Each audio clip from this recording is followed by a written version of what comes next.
Aujourd'hui, nous vous invitons à une balade au fil de l'eau sur le courant du Ché à Léon, à la découverte de l'Amazonie landaise.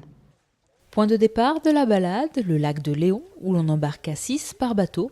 Ensuite, les bateliers s'occupent de tout, direction le courant à grands coups de rame. Le galut qui sonne et le yen qui arrive. Alors courant, c'est une appellation locale. Toutes les rivières de l'intérieur, toutes les rivières qui partent d'un lac de l'intérieur qui se jettent dans l'océan, ça s'appelle les courants. Ça ne s'appelle pas ni rivière, ni ruisseau, ni rigole. C'est des courants. En fait, un courant, c'est un déversoir naturel de tous les lacs de la côte landaise. Très vite, le lac laisse place à un cours d'eau. Entouré de marais flottants, la végétation se fait alors plus dense et la lumière moins intense joue en reflet sur l'eau. Les visiteurs viennent de pénétrer dans la petite Amazonie landaise. Les premières balades ont eu lieu vers 1905, 1908 et 1911. 1908, c'était le premier voyage des bateliers. Je pense que les gens ont dû être vraiment surpris. Ils ne s'attendaient pas à ça. Ils ont retrouvé ce qu'on trouvait à la mode à l'époque, tous les paysages de l'Amazonie. Et ils ont dit voilà, la petite Amazonie, l'Amazonie landaise, c'est parti de là. On a même retrouvé des clients qui étaient en Guyane, qui ont fait des photos en Guyane, qui nous ont ramené des photos de Guyane qui représentaient certains petits bras, certains petits méandres du courant du Ché. Au fil de l'eau, les visiteurs vont pouvoir découvrir cette réserve naturelle classée en 1981 et faire la rencontre des demoiselles qui peuplent le courant du Ché.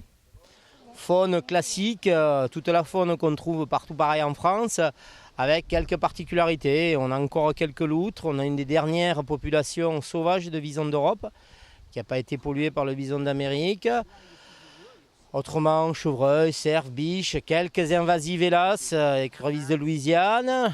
Après, quelques lamproies qui remontent, quelques anguilles, tout ce qu'on trouve dans les rivières classiques, dans les rivières landaises. Et flore, des particularités. Toutes les plantes prennent des plantes qu'on trouve partout sur les rivières françaises, mais qui prennent des formes différentes, des visages différents ici, parce qu'on n'a pas d'écart de température. Avec en plus l'hibiscus roseus, qu'on va trouver, hibiscus palustris, qu'on va trouver pratiquement qu'en Égypte ou sur le sud de la France.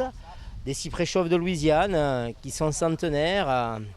Avec les racines qui sortent de terre, on appelle les pneumatophores, qu'on ne trouve vraiment qu'en Louisiane, qu'on va trouver sur le bord du courant.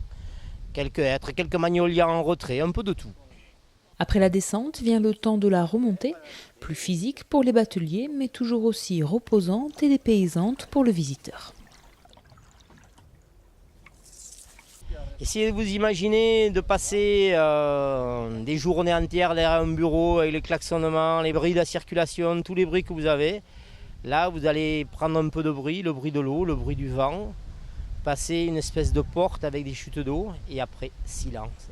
2 heures, 3 heures, 4 heures de calme, rythmé par le bruit des rames, rythmé par le bruit des palottes, par les commentaires des bateliers. Laissez-vous aller, on s'occupe de tout, tout simplement.